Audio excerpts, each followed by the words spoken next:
So by the time Eisenhower is president, there is a huge new flow of cash into defense industries.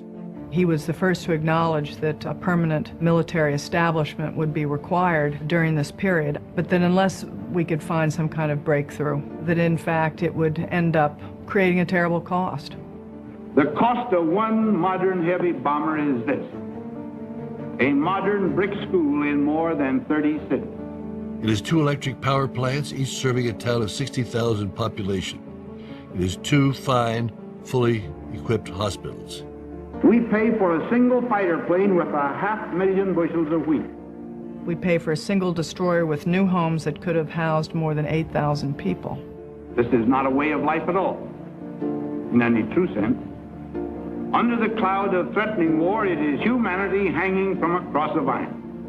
My father, as president, had strong guiding principles. He used to say, modern weapons take food from the hungry and shelter from the homeless.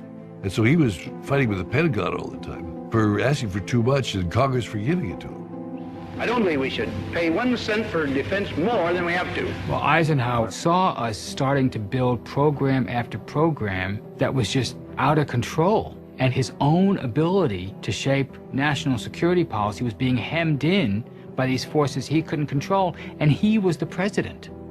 On at least one occasion, Eisenhower was heard to say by those in the room, "God help this country when somebody sits at this desk who doesn't know as much about the military as I do."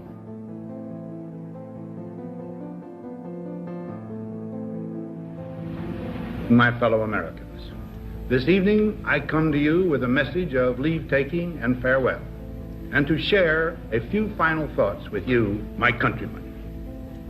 We have been compelled to create a permanent armaments industry of vast proportions.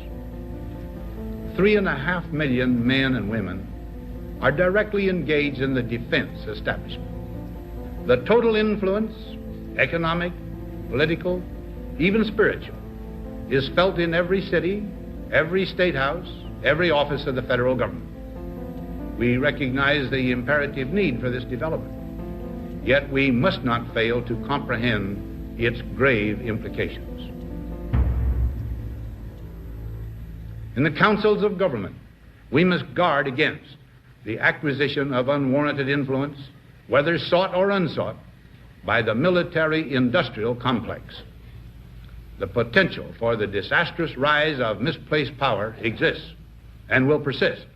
You have to realize this is one of the great presidents, great military leaders.